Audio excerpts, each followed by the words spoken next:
How to download YouTube application on your desktop. Hello everyone, this is Sabrina here to help you today. So without any further ado, let's get right into the video.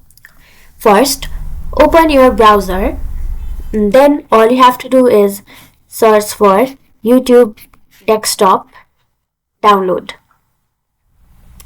and then you will get this YouTube desktop download.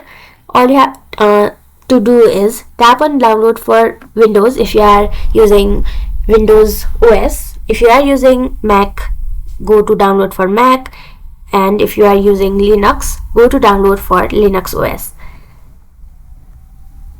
And your download and exe file will be downloaded. Once it is downloaded, all you have to do is install it in your device. So that's it. Thank you for watching this video. Make sure to like, share and subscribe to our YouTube channel.